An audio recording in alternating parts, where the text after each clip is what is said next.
Kaya tingnan mo yung dito yung dinadaanan namin. Pauwi na kami ngayon. Ngayon yung dinadaanan namin dito mga field. Ayan. Yan tingnan mo yun, naglilinis na sila. Tapos may tanim pa sila nga.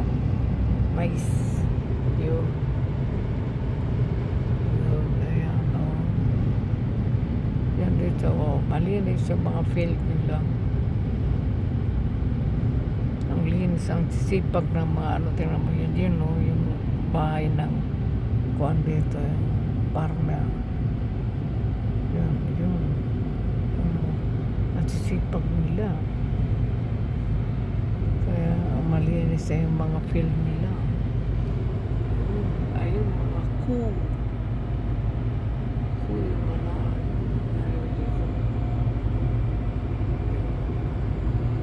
kuh yung baka.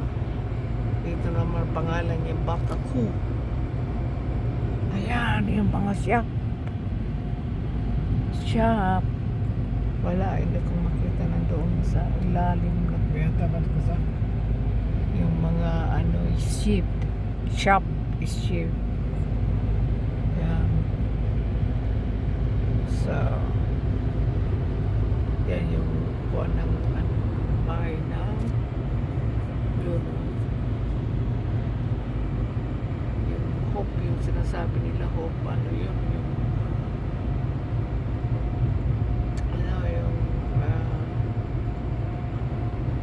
farmers yung ayan yung kung ano ayan hindi makita yung mga yan yung sheep ayan sheep yan hindi rin makita ayun nakita rin yung sheep ayan.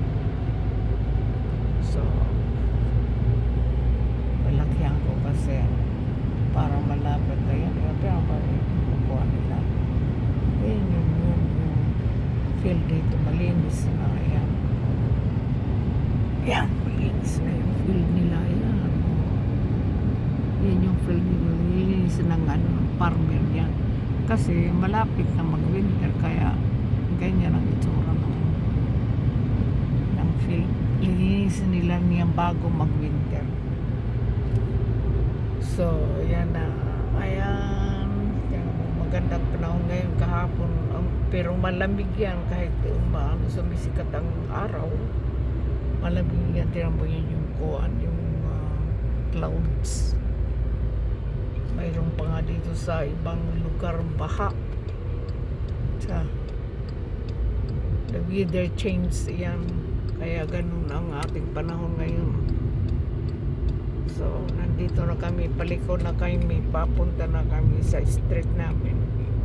Pero nandito pa rin kami sa labas. Yan.